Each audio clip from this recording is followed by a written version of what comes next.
Welcome everyone, Z Fold 3 versus Z Fold 4, which one should you get? So if you are thinking about upgrading, the upgrade isn't worth it, okay? This is my old Z Fold 3, I don't think the upgrade is worth it. But if you haven't bought a Fold before, the Fold 4 is just incredible. It may not look that much different, but on the inside, it's kind of crazy. So the actual design itself. These phones are very similar, but the one thing you're going to notice is the Z Fold 4 is slightly less tall, okay? However, it is wider. So if I were to open up the cover screens here and open up on the Z Fold 4, you can see, hopefully this doesn't damage the Fold 3, but you can see it's wider, the Z Fold 4, alright, and it's slightly thinner. What this means is the inside screen here is 7.6 inches, but it is also 7.6 inches on Fold 3. I personally prefer the Fold 4's wider and a less tall compared to Fold 3, but it's a really small difference, it's not that big. What is big is the outside screen. So outside screen on Z Fold 3 had this massive bezel here, okay? The casing covering the screen is covering bezel. Z Fold 4 reduced the bezel massively, and so what this means is when it came to Z Fold 3, this wasn't really a usable screen. I only used it to scroll on Twitter, that's literally it. If you want to do typing on this, good luck. When it comes to Z Fold 4, this is actually the same size as my current daily driver, which is the iPhone 12 mini. So the width is the same as a proper iPhone, right? And it's also not too tall. I will say that I can't reach the top, but you do have features such as being able to access notification center without going to the very top.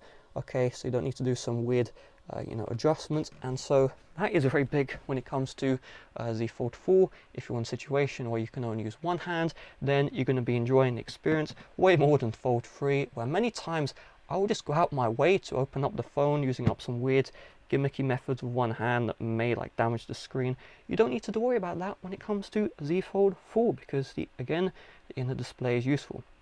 So really, what is the big difference between these two devices? The chipset. So you have Snapdragon 8 Plus Gen 1 on Z Fold 4 compared to Snapdragon 888 on Fold 3.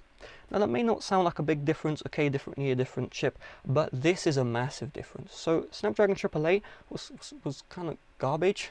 I mean, I don't know how else to say it. Battery life was okay on Fold 3, it wasn't great. Performance was okay, but wasn't great. If I was watching YouTube videos, stuff like that, the phone would heat up quite a bit. If I was gaming, the gaming experience was just inferior to my iPad Pro, which this was trying to replace. Not great. When it comes to Snapdragon 8 Plus Gen 1, the gaming performance isn't the same as iPad Pro still, which, I mean, are you going to expect that, like how thin this guy is? But it's just so much better in so many ways. First of all, the phone gets way less hot compared to Z Fold 3. Second of all, there is this battery setting. So if I go to settings here, if you get the Z Fold 4, you must do this. Go to battery and device care, battery, more battery settings, and change the performance profile to light. So this will change the speed of the chip to a Snapdragon 888. However, when you go into games, it will remove that restriction. And so what that means is you have great performance. 888 is still great. However, there's barely any heat while you're doing most tasks. And what this means in English is you just have such a crazy experience where the phone, cool to the touch most of the time, battery life is actually better than the S22 Ultra. And first of all, we have a larger screen than S22 Ultra. Second of all, we have a smaller battery capacity. This thing just kills it when it comes to battery life. It kills it when it comes to basic tasks. When you start gaming, honestly, the performance difference isn't that much great, mainly because the thermals on this device does result in heavy thermal throttling. You can see this guy is just way too thin for the device, but it's still really good though. It's still really good. It's not as good as my iPad Pro. That's the reason why I still use my iPad, I still use my iPhone. I don't know if there will ever be a case when this is good enough to fully replace a tablet and phone, but if you're watching this video, you don't have a tablet already, then this is incredible. If you have a mediocre tablet like a cheaper Samsung or cheaper iPad, then this thing you're going to be very happy with, right? When it comes to the camera system, I'm not a camera professional, I'll be blunt with you guys, but the photo mode, you have 1x, 0.6 and 3x. and that's actually a usable camera system. This is compared to the Z Fold 3, where you had a 0.5, 1 and 2 times. Now the 2 times is just, I don't know why that exists. The 3 times had a photo, finally, it's actually decent. So this is the S22 Ultra camera array.